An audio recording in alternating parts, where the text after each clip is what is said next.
Hey, deserving listeners, it's just me today. I thought I would read some patron emails. Let's get into it. But before we do that, let's introduce the podcast. This is the Psychology in Seattle podcast. I'm your host, Dr. Kirk Honda. I am a therapist, a professor, and a podcaster, if you couldn't tell. This email is from an anonymous patron. They write, if a sense of self is developed in the formative years of a person coming from a more functional family, at what age range would this development of self end? Good question. So, developing a sense of self. If you don't know, a sense of self is the ability to know what you want and how you feel. It's the ability to have some self-esteem, to self-soothe. The example I sometimes give is, say you're at work and your boss criticizes you and you feel like it's unfair. Or no, let's not even go there. Let's just say they criticize you. They're like, oh, you seemed, like your boss comes into your office or whatever, your cubicle, and says, I just wanted to point out that your productivity seems a little lower than usual. I just wanted to point that out. And so, if there's something you can do to pick up the pace, I think that would be good. So in that instance, there is a threat to your self-esteem. An outside person is saying that you did something wrong and that you're inadequate in some way. And so in that moment, if you have a sense of self, you can call upon that self and soothe yourself. You can say, you have a knee-jerk reaction of hurt and anger. But then you quickly say, if you have a good sense of self, you'll say something like, well, okay, maybe he's right, maybe he's wrong, I don't know. But, this doesn't mean I'm a bad person. I'm not ashamed of this, even if it is true. My self-esteem doesn't hinge upon me being the best worker at this job or the approval of my boss. The other thing is the ability to kind of have perspective. There's if it particularly hurts your feelings, you might think, oh my God, my boss hates me. Everyone hates me at this job. And then again, you call upon your sense of self and you very quickly say, no, that might be taking it too far.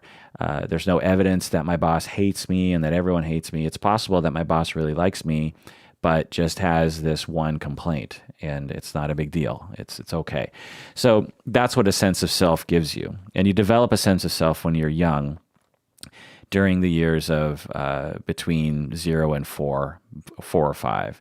It never really ends. The development of self, continues throughout your life. But the main years that you are rapidly developing a sense of self is between 0 and 5-ish. You could even say it's a little after 0, like 1 to 5-ish. These are the years in which children do not have a sense of self. They can't soothe themselves very easily, particularly when they're really young, like 2 or 3. And the parents will soothe the toddler, the child, and over time, the child learns how to soothe themselves. Also, the child learns what they want when the parents reflect what they want. The child is throwing a tantrum and the parents say, oh, I think you're hungry, or, oh, I see, you're really angry that we have to leave the park, I see. But the kid might not even know that. They just, you're trying to get them to go home and they're at the park and they don't want to, and they just flop on the ground and they start screaming. If you ask them in that moment what's going on, they might not even really know. All they know is that they just feel really bad and they're very upset about it. So it's up to the parent to say something along the lines of, okay, I get it. You want to leave the park and that's very upsetting to you. But, we'll be back to the park tomorrow. How about that? And you repeat that enough times and kids will internalize those voices so that they can, one, soothe themselves, but also they have a sense of what they want and who they are. It's a weird thing to think that some kids, through mistreatment, neglect, and trauma and abuse, will emerge from those years without developing a sense of self, and then it compounds later on, and it's not like the mistreatment ends at 5 and it continues. And so someone can be 45 years old and not know who they are and what they want.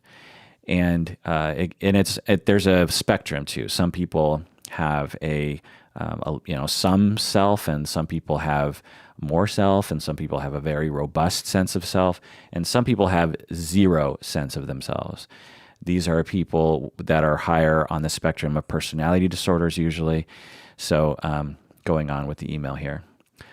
For those people who have experienced more trauma during those formative years and are now working on developing a greater sense of self as adults, what might the approaching completion of the development of self look like? You've mentioned before that clients in therapy require much more, possibly decades of time to fully develop this sense of self as adults once they experience childhood trauma that disrupts this process. But I'd love to hear you talk about some of the things clients may start to notice as they reach completion of this sense of self. And the anonymous patron goes on with their email talking about how they are in therapy and trying to develop a sense of self after experiencing a lot of mistreatment as a child.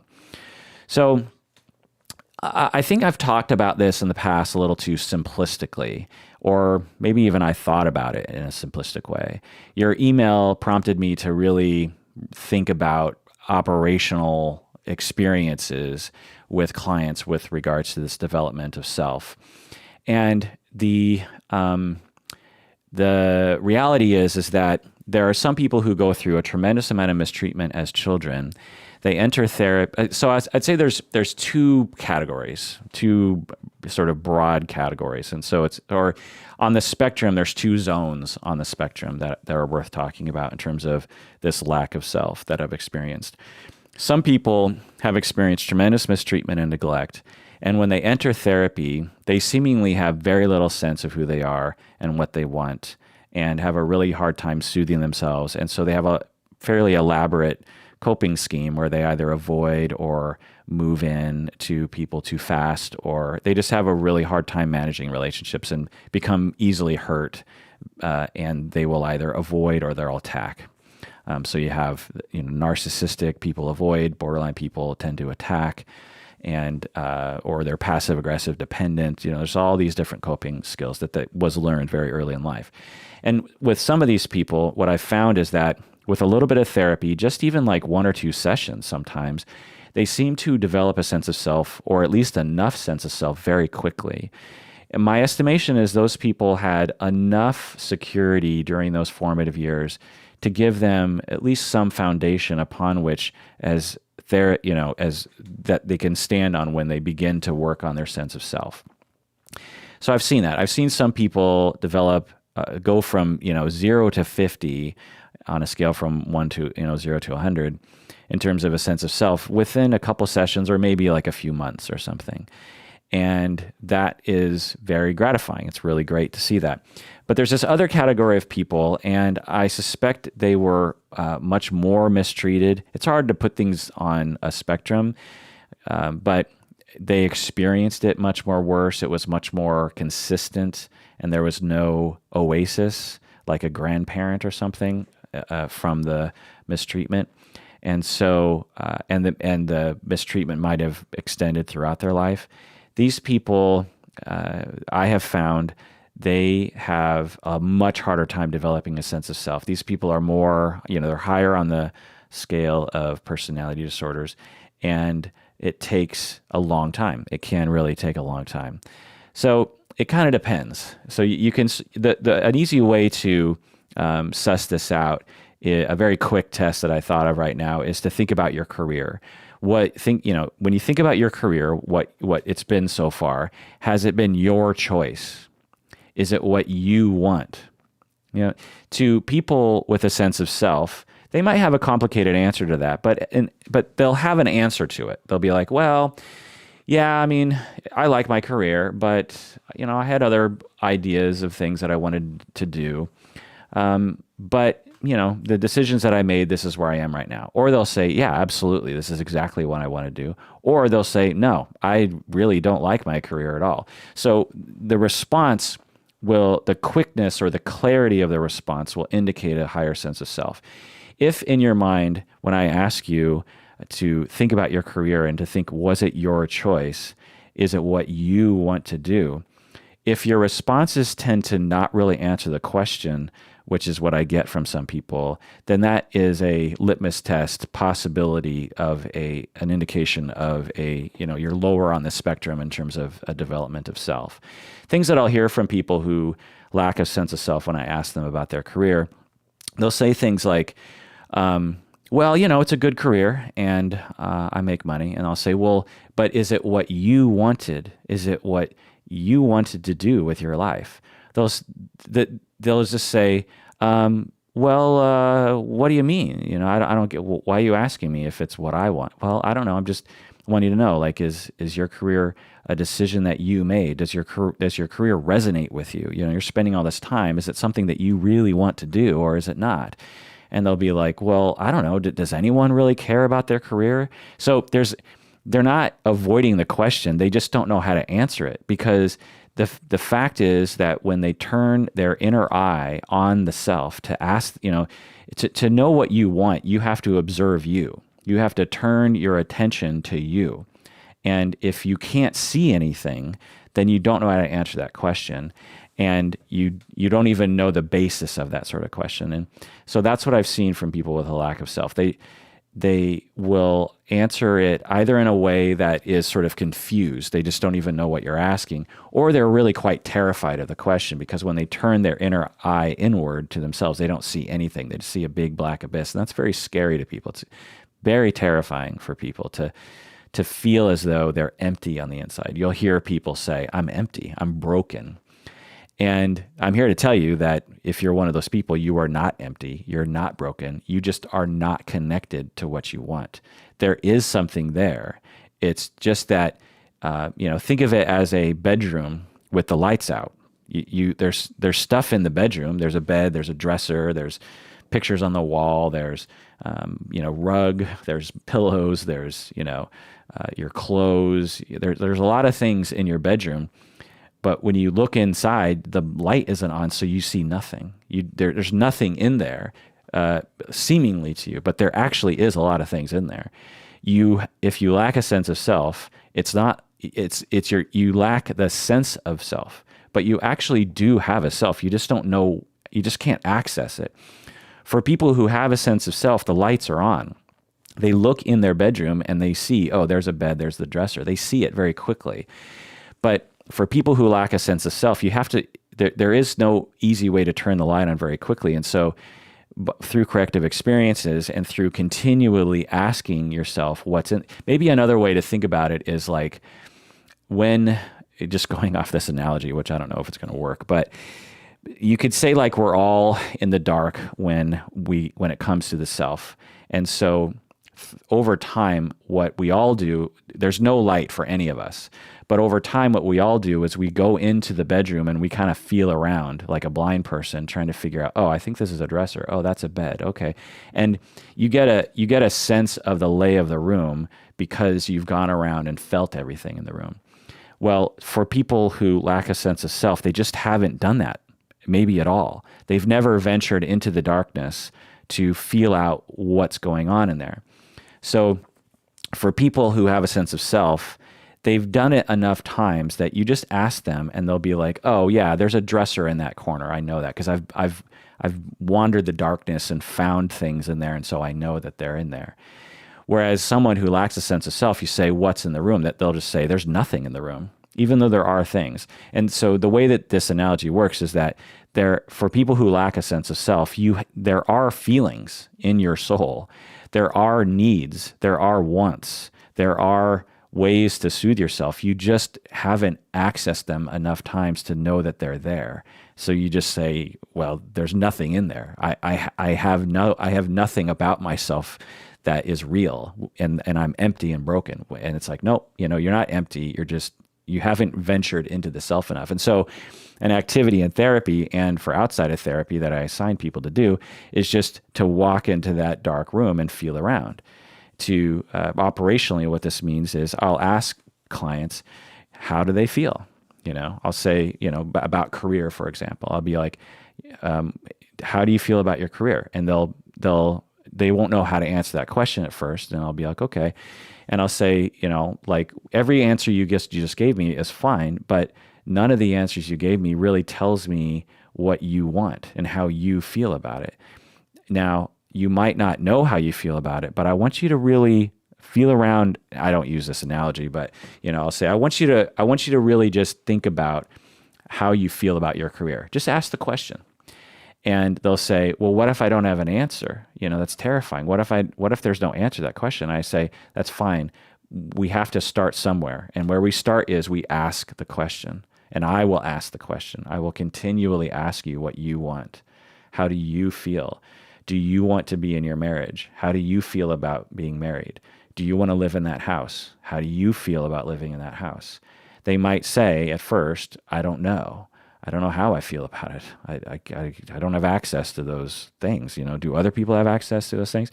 But just asking those questions is, compelling someone to enter that dark room, and they start feeling around, and they're just like, okay, I don't feel anything yet. And I'm like, you got to go further into the room, and you got to continually go there. You can't just walk through the room once, because some people will. They'll access their feelings, and they'll be like, okay, I now know what I want and how I feel. And I'm like, no, you have to build those connections.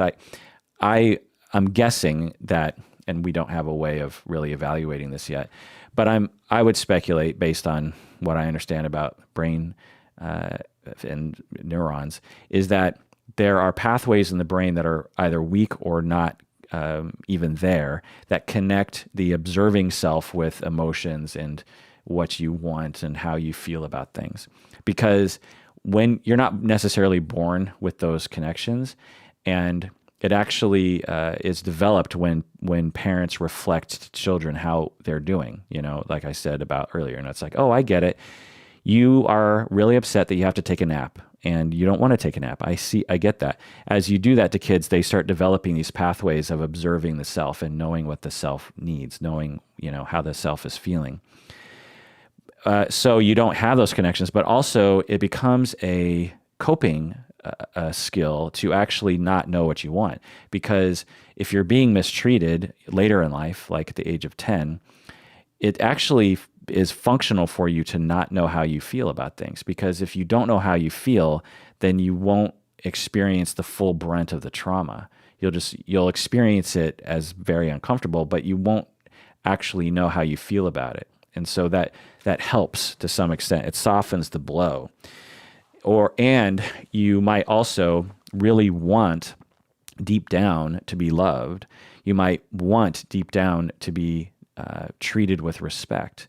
But if you're not connected with those feelings, then you won't be disappointed, because you just don't, you're not connected with these urgencies that you have in your soul to be respected and loved. And so you're not disappointed because you don't know what you want. So there's a lot of, reasons for the lack of self. It develops in mistreatment, and it also helps people cope with the mistreatment. So yeah, it can take a long time, like I said, but it can also take a very short amount of time. Another thing that complicates it is if people are currently in a lot of stress and they have a lot of attachment issues that are ongoing.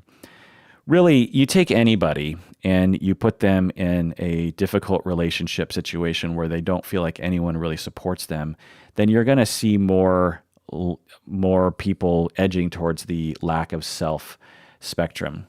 You take myself, and if if people close to me died and I was stressed out and I, lost all my money or something and was homeless and no one loved me or supported me, then I'm going to start becoming what we call in the business less differentiated. I'm going to become more fused. And another way of putting it is just I will exhibit more lack of a sense of self, because I'm stressed out and I'm regressing to a earlier part of my personality, like a 3-year-old version of my personality.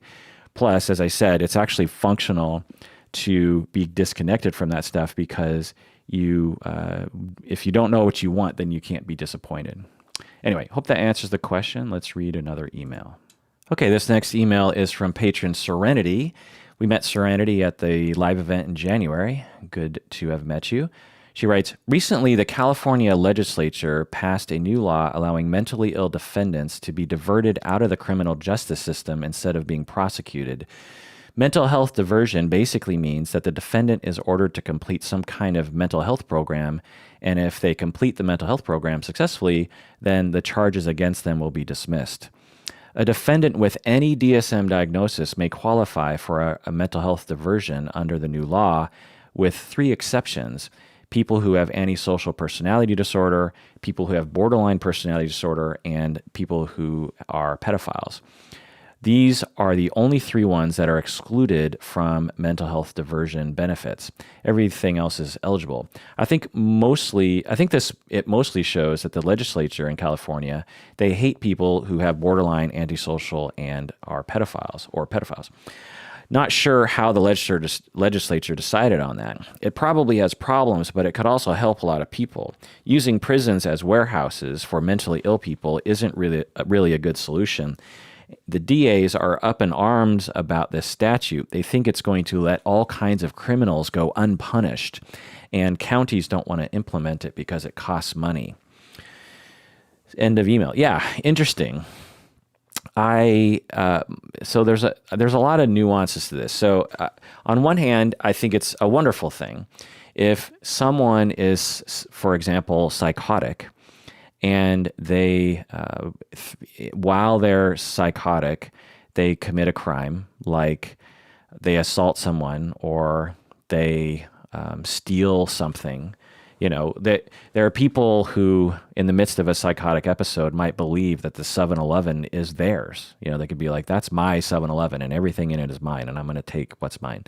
And to send that person to prison where they're not going to get any treatment is not the answer, right? So the answer is, in terms of like, how are we going to reduce the likelihood of this crime happening again while also, not having cruel and unusual punishment, is to one of the best things you can do is mandate that the person go through a mental health regimen of medication and check-ins with a therapist, maybe a therapist with wraparound services for the family and this sort of thing. And then the person is, much less symptomatic as a result, and it has not only improved their life, but the lives of people around them, and is not likely to commit any more crimes because they're not inherently a criminal. Really, nobody is, or very few people are, but they only committed the crime because of untreated psychosis, right? So this mental health diversion can be a wonderful thing for situations like that. Or someone is suffering from drug addiction and they need their fix, or else they're going to suffer from extreme withdrawal symptoms, and so they steal a car stereo.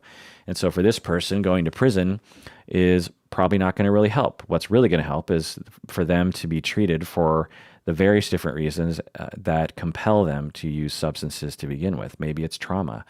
Maybe it's, depression or something, anxiety. There's a lot of reasons why people use. The older I get and the more people I am in contact with, the more I realize that 99.9% of people who suffer from some sort of substance abuse issue are only using to cope with something more fundamental to their suffering. And it's often attachment issues. Men are more likely to have problems with alcohol. And the reason for that is not because men like alcohol more. It's because men are, in general, more neglected emotionally, and are also, once they grow up, because of the way they're taught and socialized, they don't reach out for any help. So you could have, a 50-year-old guy who has been treated fairly, he's been treated fairly coldly. There hasn't been a lot of warmth in his life. And he also believes that that's the way things are. That's the way things are supposed to be. And he thinks that crying is emasculating, or asking for help is emasculating. And he's just alone and constantly suffering and constantly hurt. But he doesn't frame it that way. He just frames it as like, well, the world sucks, or I'm independent. I need to do things on my own. Meanwhile, deep down inside of him is this tremendous need for connection and warmth and security, and just the ability to exhale upon relaxing in someone's arms. but he doesn't even know how to frame it that way. And even if he did, he doesn't think that it's possible within masculinity to ask for such things. And he needs some way to cope with the suffering. And he finds that when he drinks, he doesn't suffer as much. Or when he pops a Percocet, or when he takes heroin, or when he uses crack, or when he smokes pot every night, it takes away that pain. So anyway, when we have people that enter the criminal justice system who say, because of their heroin addiction, stole a car stereo, then the best answer is to treat that underlying attachment problem, because that's the thing that will really fix the issue, because then they won't need to use, and when they don't use, then they don't need to steal car stereos anymore. So on one hand, as Patron Serenity points out, this could help a lot of people in this way, and I totally agree with that.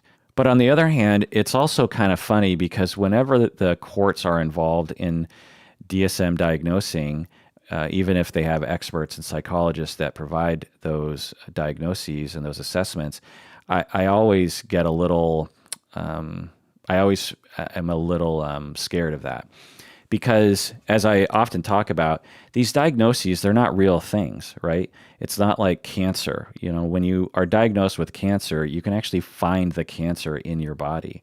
When you're diagnosed with Alzheimer's, you can find the functional evidence of it. There's actual, I don't know the exact wording, but there's holes in the brain or dead parts in the brain. The brain is deteriorating.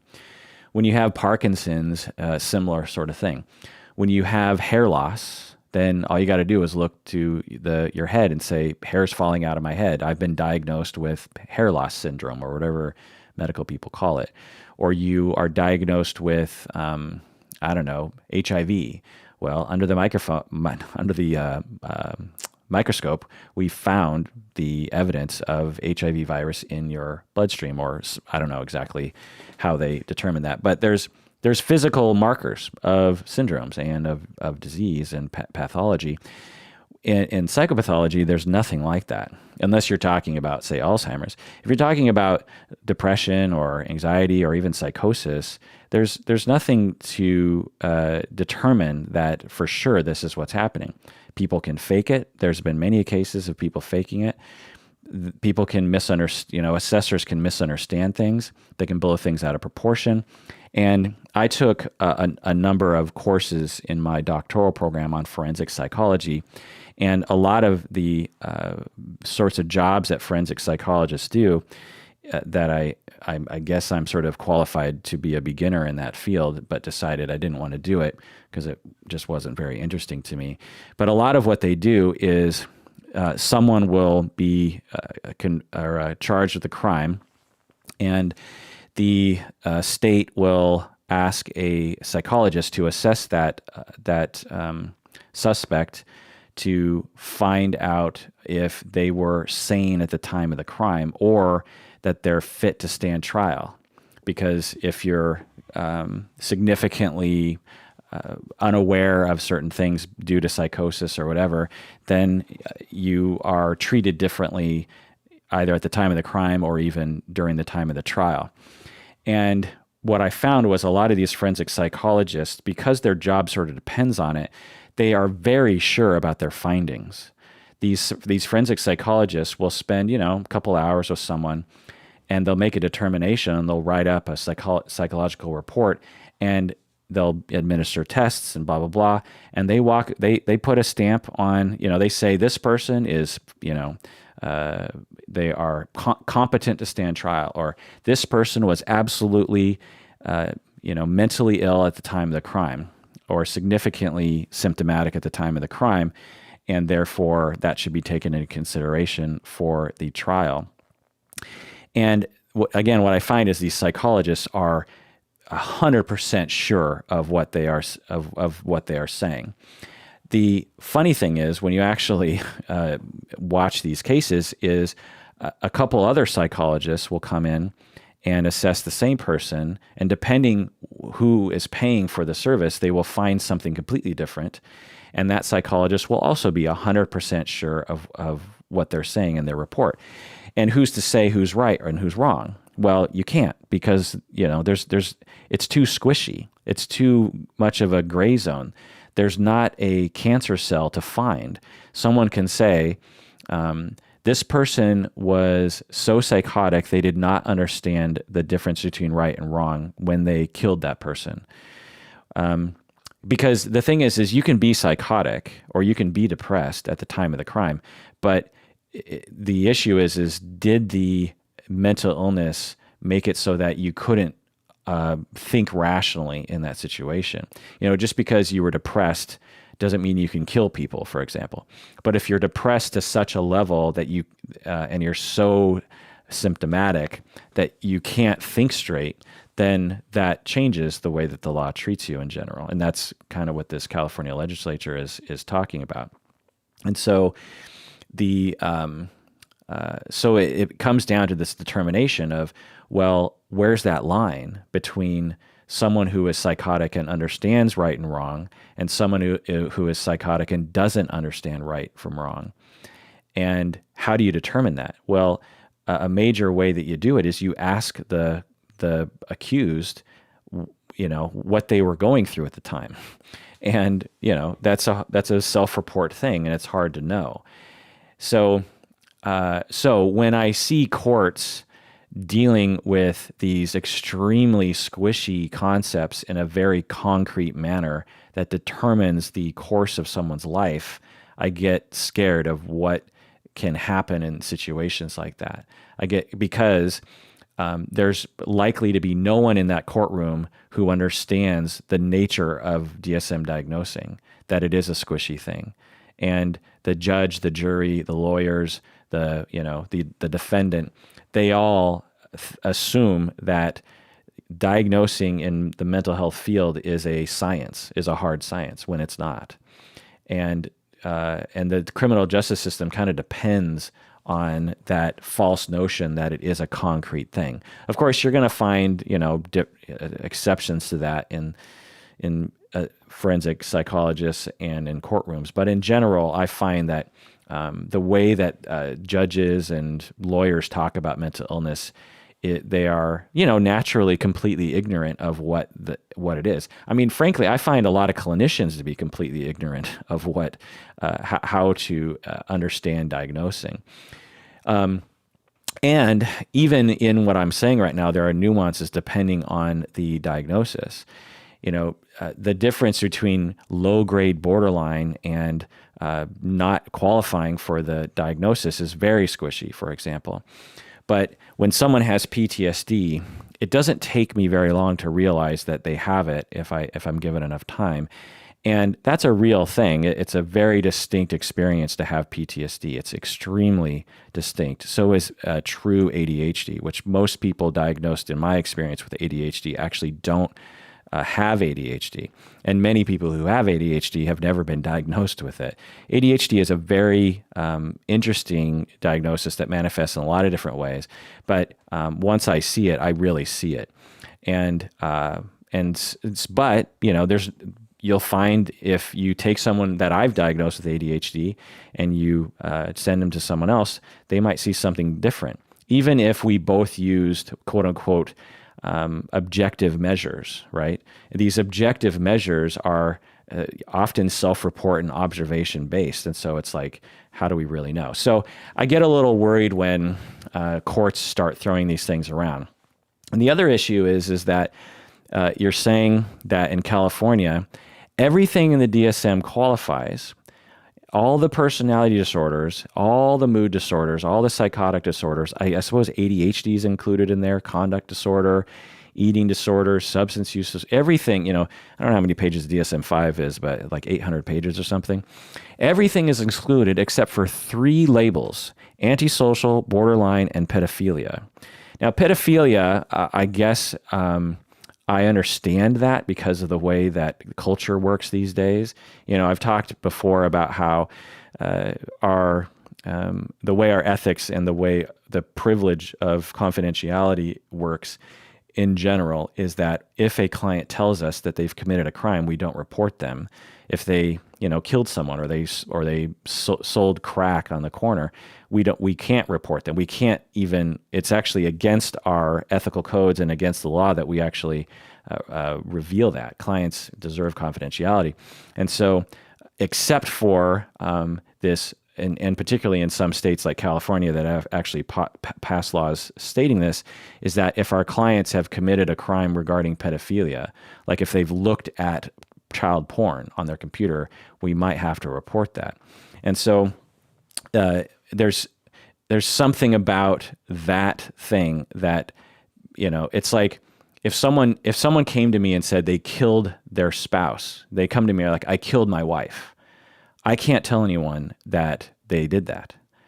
Now, inevitably, people will email me and say, like, well, what if this and what if that? I'm just going to, I've talked about this all before.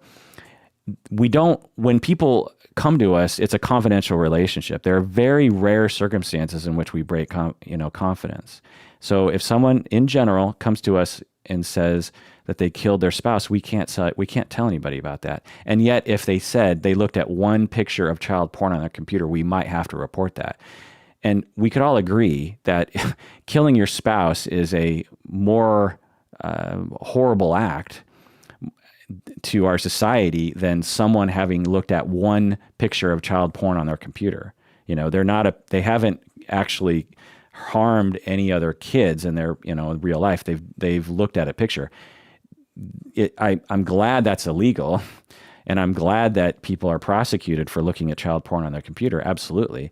But what I'm saying is that we have this weird situation. So anyway, in California, that pedophilia thing reflects that, which is ironic because, of course, if you are a pedophile and you're attracted to kids and you get convicted of a crime, wouldn't it be good if that person got treatment and wraparound services to prevent them from actually recommitting that than just housing them in prison for 5 years and releasing them and hoping for the best? Of course, not every state does that, and there are treatment programs that can be mandated. But anyway, it's just interesting that pedophilia is left off So if you've been diagnosed as a pedophile, then you don't qualify for the diversion case.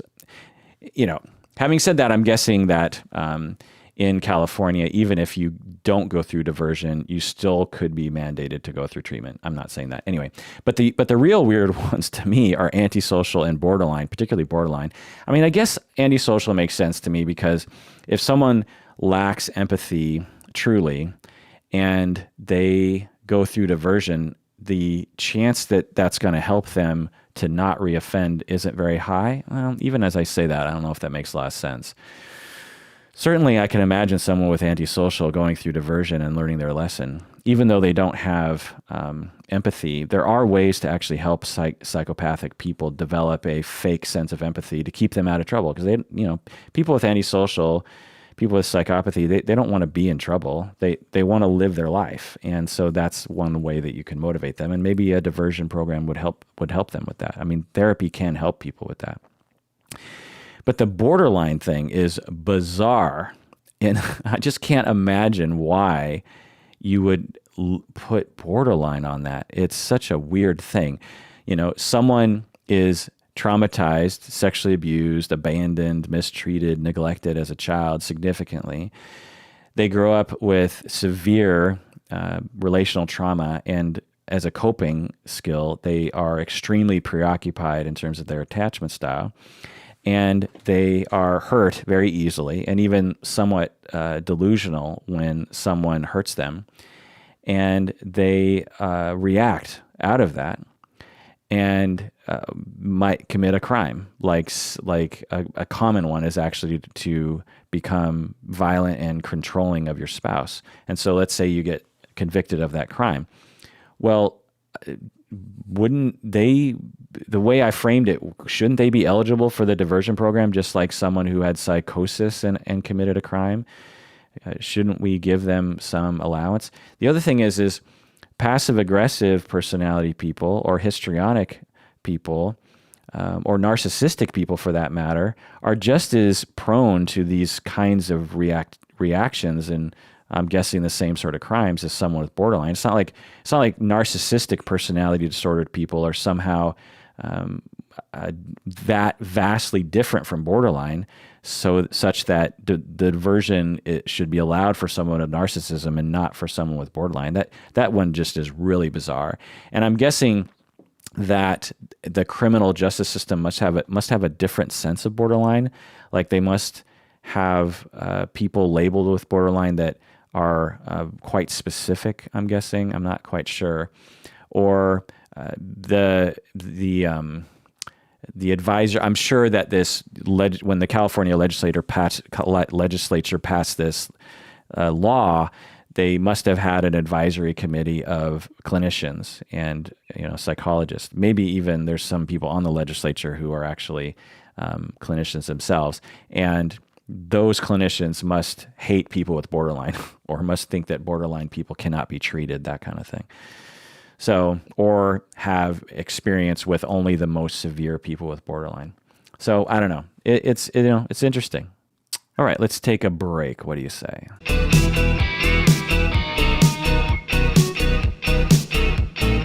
All right, we're back from the break. If you haven't become a patron yet, do so now. Go to patreon.com. Also, like our Facebook page so you can participate in our Tuesday Tougher Bluff game. It's always fun to do that. Also, join the Facebook fan group, of which I am not a part of, and communicate with other fans of the podcast. To me, if you ever want to leave a comment about the podcast, I would imagine the Facebook fan group would be the best place because you could have a conversation with other people who are listening to the podcast. When you comment on YouTube or Patreon or one of the other places, I don't think you're going to get as much engagement with people. I think if you want to comment and have it be heard and start a conversation, the fan group I think is the best place to do that. I think. I don't know. All right, this email is from Charles in Paris. Charles writes, I am curious about using interpreters in talk therapy. I see a gestaltist who speaks to me in his second language. I know that sometimes therapists need to use interpreters, and in fact, one time I interpreted for my mom when she needed to do a somewhat urgent first assessment for dementia. She went on to recommend a Mandarin-speaking therapist to take the case, but I found it really terrifying as an interpreter. Essentially, I ended up translating a lot of nonsensical language and tried my best to render it with the same patterns and meaninglessness she produced. But I was very afraid the whole time of messing up and ruining this woman's intake diagnosis. The experience made me curious about interpretation in therapy sessions. How does it work? Have you ever needed to use one? Does the U.S. have regulations about the language you're allowed to provide therapy in? Here in France, therapists are required to demonstrate the languages they can provide therapy in during the licensing process. Mine speaks perfect. My therapist speaks perfect Finnish, Swedish, English, and very good French, German, and Spanish, but he is only licensed to see clients in Finnish, English, and French, for example. End of email. I'll answer the last question first. No, the answer is no. We don't have licensing requirements regarding language. Basically, therapists it's up to us to self-police regarding that. So we don't really have anything like that. Also, our society tends to assume that everyone speaks English, which is definitely not the case, obviously. And so I'm guessing in Paris, there's much more of a need because there's probably a lot more languages being spoken in Paris or in France in general than in the United States in general, or at the very least that we acknowledge. We generally have one language that people speak a lot of, and that's Spanish, right? And a lot of the people who speak Spanish also speak English, but very many people don't, particularly immigrants, right? So have I ever used an interpreter? Absolutely. So there's different language and words regarding interpretation and translation and stuff, but I'm just talking about the people who speak, they interpret through speech in session. And there's a lot of different things I could say. I think I've talked about it in the podcast before, but I'll just briefly talk about it here. In my early days as a therapist, I used it a lot. Now I don't have to because all my clients, just by chance, happen to speak fluent English or it's their first language. And so the issue was much more prevalent at the beginning of my career. And I had lots of different languages: Korean, Cambodian, Hmong, Spanish, Russian, Japanese, Chinese, Mandarin. I'm trying to think what else I had. Somali and other languages like that. So, and what I found was that it's very difficult to do a therapy session with an interpreter. So much depends on the ability to understand each other and communicate freely. And interpretation, basically, it's like sending an email. You're basically sending emails in person. The person says something to the interpreter processes it, and then tells me what they said. And so I'm watching this mom of 5 talk, and I don't know anything she's saying, and then I wait, 30 seconds, and then this interpreter says to me in English, and then I'm like, oh, and then I respond, okay, tell the client blah, blah, blah, blah, blah, and then I have to wait, and then I have to wait for a response. So it's akin to essentially texting your client in the same room. And that is a very difficult way to build a relationship, and it's very difficult to understand what's happening because so much is nonverbal, right? As Charles from Paris, you can attest to, there's so much in language and there's so much in communication that you just can't really encapsulate. And so it can be very hard. And what I found that I ended up doing was I ended up being extremely precise in these sessions. Like I wouldn't really beat around the bush. And plus I kind of had time to think about what to say too, while the people are speaking Spanish to each other. I'm like, okay, what am I going to say next? And so it was a different mode. And I feel like you can't do it the way you normally do it. Cause normally you're just going back and forth and talk therapy. There's a sort of freedom to that. But if you do that, I find the therapy session ends up having about 2% the effectiveness of a regular therapy session. So you have to do it differently. And again, what I did is, I don't know any other way to describe it other than to say I was much more precise. Like I might say something, instead of beating around the bush or leading people down a Socratic method of helping someone, I might just overtly say to someone, like halfway through the first session, I might just overtly say, so there are good parenting practices, there are bad parenting practices, and there are gray zone parenting practices. Like, that's a very precise thing to say, rather than subtly having a conversation back and forth with someone about parenting practices and me demonstrating that I understand that there's a spectrum of parenting practices. I just overtly say something because I feel like I need to get this across right away. Or I might precisely say something like, I can tell that you love your children very much, something like that. And I would never say it like that to a client in English, but when it's an interpreter situation, like I don't have time to sort of go back and forth, and it already takes a lot of time anyway to interpret. And plus, I'm not quite sure if they can pick up on my subtleties, that they understand what I want to get across to them. Or in my questions too, I might say, can you please tell me exactly what you do when your kid comes home late after curfew? Tell me the first, second, and third things that you do after your son comes home after curfew. Like, I would never frame it like that. I would want to know that information, but I might just be like, tell me what happens when he gets home after curfew. Because I found that if I ask that question, tell me what happens when he gets home after curfew, I find that the client might not understand really what I'm asking, and I might get I might not get what I want in terms of the response, and it takes like a couple minutes to get a response from the client, and so I don't have time to waste, and so I'm much more precise in those situations. I found that to be useful. Also, another thing that is just a major thing to consider is like you might not actually know what the client is trying to communicate to you. It's just there's so much more possibility that you really just have no idea what they're saying. So you just have to be much more tentative about your conclusions as to what the client is trying to communicate to you. The other thing that I did, which I found that a lot of therapists didn't do, is I would meet with the interpreter prior to the meeting. especially if it was the first time that I ever worked with that interpreter. And I would do a mini training. I would say, so this is a therapy session, which means that things might get intense, and I need you to be professional. So, prepare yourself for, trauma being talked about, or something very intense to be talked about. And know that I'm in control and I'm fine. And if you need to take a break, just tell me and we can work that out. Because I've seen interpreters completely crumble because they're used to interpreting in court and or medical situations that are typically not very intense. Whereas in the middle of a session, two people, like I might, a lot of times it was family therapy when I did interpreting. And so I would have an interpreter for the parents, and the kid would often speak English well enough. And so sometimes the parents and the kids would be in extreme conflict. And this is upsetting to anyone watching it. And the interpreter sometimes would lose perspective.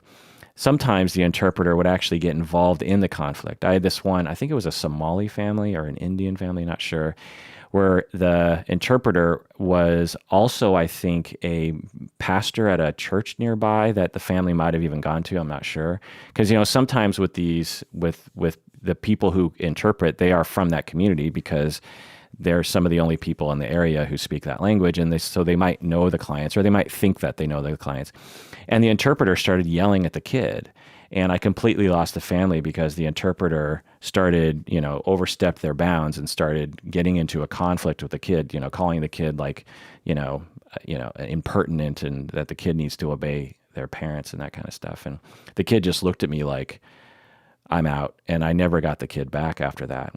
And so I'm just sitting there watching, because I don't know what they're saying. I don't know, but I can tell body language wise, like, I don't think this is interpretation. The other thing is, so I prepare people for that. The other thing that I prepare interpreters for is, please tell me what is actually happening, not the actual, don't necessarily just tell me the words. I need you to tell me what this person is trying to communicate with me. So say you're talking to a Mexican immigrant parent, and they're using some metaphor from the old country.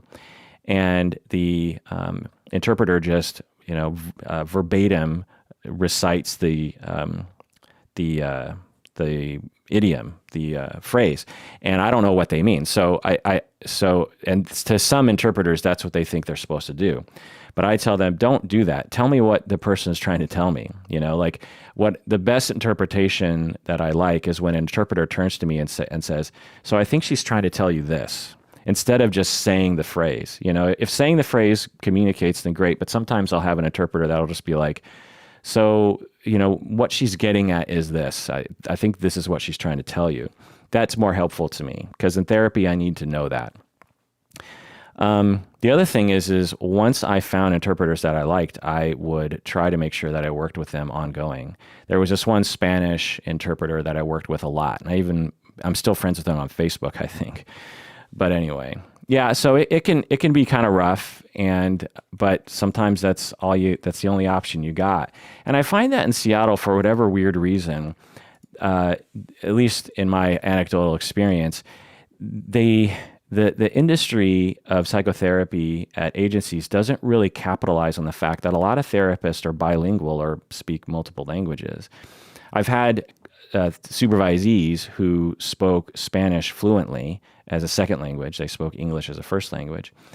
And I initially thought, well, geez, they're going to have no problem getting a job because there's going to be there's such a need for Spanish speaking therapists. And because one, it's a better service when you speak the language of the clients, but two, the agencies won't have to pay for interpretation. That's expensive, I don't know if the agencies pay for it or the state pays for it, but someone's paying for it. And so if you just have therapists who speak the language of the clients, then all that, there's just a huge benefit to that and cost savings. And if your agency has a bank of therapists that speak a variety of languages, including English, then you're going to get more clients that way too. So your business is going to go up. But I found that agencies just didn't really pay attention to that. Certainly some do, but I found that they didn't pay attention to that enough. They were much more just concerned about people just being good workers and that kind of thing. Anyway, this next email, I'm getting to, lower on my list, emails that I've got a long time ago. I apologize if I haven't talked about these things on the podcast. It could be years that you sent me this email. I don't know. But this email is from famous patron Lyndon. He is wanting to know about DSM-5. He came across an article and he's asking what I think about it. And in the article, it talks about how the former chair of the DSM-4 task force. So, we have DSM-5, which is our book that has a bunch of labels in it regarding, psychiatric conditions. And there's a task force who works on, collaborating with all the different professionals to update each version. And so the previous version was DSM-4. That's the one I was initially trained on. And there was a chair of the task force, the head psychiatrist who leads the efforts to write the book. And presumably this would be someone that would know a lot about, DSM and this sort of stuff.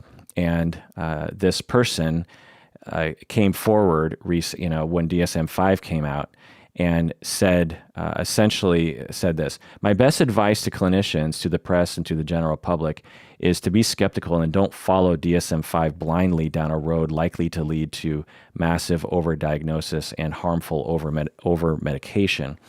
And goes on to talk about how DSM-5 pathologizes normal grief and how a lot of things in DSM-5 are lowering the threshold at which people would qualify for certain labels. And the article writer here says it's as if Colin Powell, our American general during the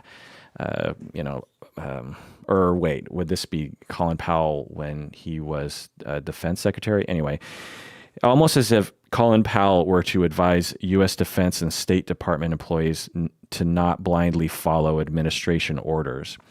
So what this article is saying, like, wow, for someone to be prominent in the DSM world, to be saying, take it with a grain of salt, is sort of shocking to people. They're like, wait, are you saying like it's not a good guide?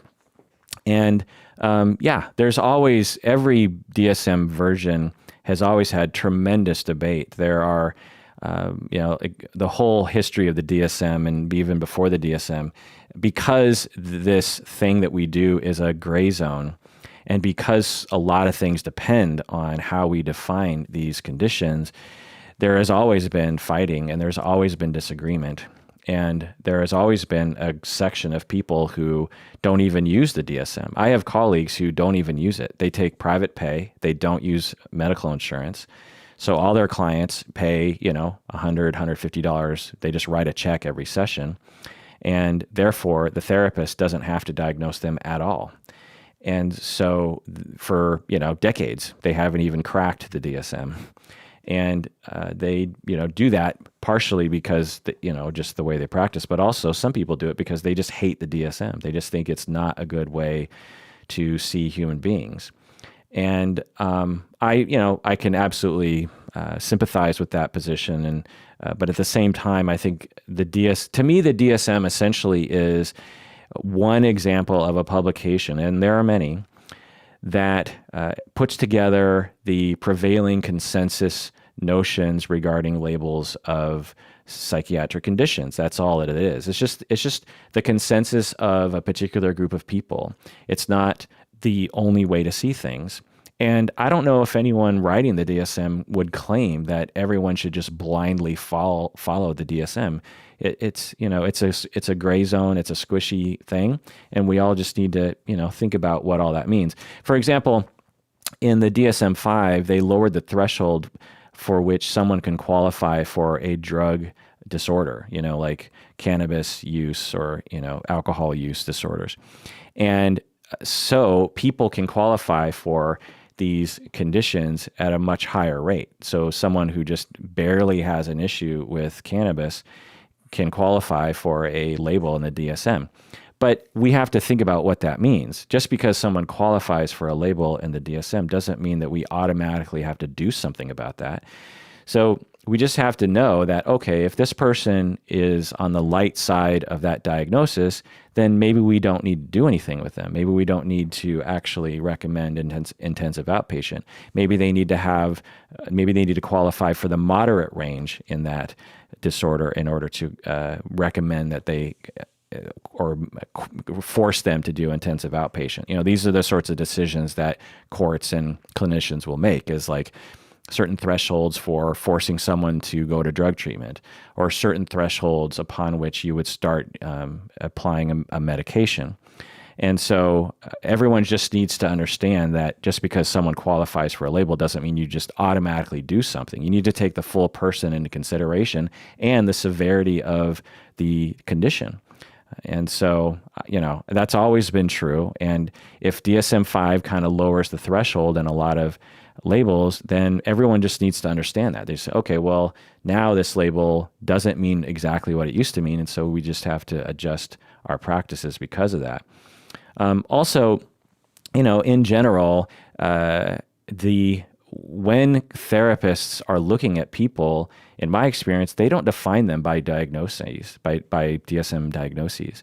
A lot of people outside of psychology tend to think that's what it's used for. It's like, well, because you go to the physician and they diagnose you with the flu, and they, and that's all that they need, and then they give you some sort of treatment. Well, in the psychotherapy world, it's very different. If someone's coming in for a very discrete problem like PTSD or a phobia or bipolar, which is often the case for psychiatrists, by the way, which is what the DSM is primarily used for, honestly. It's mainly a psychiatry tool because it's the American Psychiatric Association that writes that thing. But in psychotherapy in general, for everyone that I know, the sorts of things that we pay attention to might partially be related to DSM, but even if the DSM is part of the assessment picture, it's a small part. People come in with problems related to their marriage or infidelity or their sexual life or their sense of self or their emotional regulation or loss and grief, or they don't know if they should marry someone or not. They don't know if they should divorce or not, or they don't know if they should pursue a particular religious angle or not, or a job that they're, wondering about, or they're worried about their spouse's parenting style. There is nothing in the DSM other than V codes that address those issues. There's no diagnosis for conflict. There's no diagnosis for worrying about your spouse's parenting style. These are, or just having a bad parenting style. There's nothing in the DSM. And yet there are therapists who spend their entire career working on parents and their parenting approaches. And yet there's nothing in the DSM that addresses that at all. Again, V codes will, but those are different. So for us in the real world, the DSM is, a really minor part of our everyday practice. It's a very minor part of my everyday practice, I can tell you that. When clients come to see me and they're using insurance, then I have a brief conversation with them about what label we're going to legitimately apply and send to the insurance company to justify payment. And from then on, I pretty much, don't think about it at all, unless it's, extremely salient to the actual therapy, which it can be sometimes. I mean, I'm definitely, if someone comes in and they're suffering from an adjustment disorder, for example, I'm definitely addressing the adjustment disorder in the future, but I'm not framing it in my mind as an adjustment disorder treatment strategy. I'm framing it in my mind as something broader than that, something more human than that. And so there's that. Having said that, someone comes in with PTSD, I'm absolutely going to be focusing on that aspect of themselves. And we're going to talk about trauma. We're going to talk about PTSD. And I'm going to use measures to measure PTSD and all that kind of stuff. So it varies. But so reading this article, I think, I get it. And I think that for people outside of our industry, it might just seem a little strange that the chair of the DSM-4 task force would read DSM-5 and say, let's take it with a grain of salt. Any responsible mental health clinician understands we need to take the DSM with a grain of salt. Not because DSM is a bad instrument. It's because there's no instrument, there's no book, there's no diagnostic manual that would completely nail it, because there's nothing to nail. It just depends on how we define things, right? We can say this person has a disorder related to cannabis and this person doesn't. We just have to agree what those criteria are, and we do that by consensus. There's not actually something to be measuring. When they collide protons in the Large Hadron Collider, people don't get together and say like, okay, well, how are we going to define a quark? They're just like, no, you see quarks. There's quarks that are, detected, and other particles. You might have some theory about like, well, what does it do and what does it mean? And you have to decide about what you're going to call it. But it's a discrete particle that you're observing in the natural world. And you can't just say, well, I'm going to ignore that. Or according to my viewpoint, quarks don't exist. You can't do that because quarks do exist. So, but in psychology, someone could come along and say, I don't believe that conduct disorder exists, or I don't believe oppositional defiant disorder exists, or I don't believe that the vast majority of cases of ADHD exist, or I don't believe in adjustment disorders, or I think this is pathological grief and I think this is not pathological grief.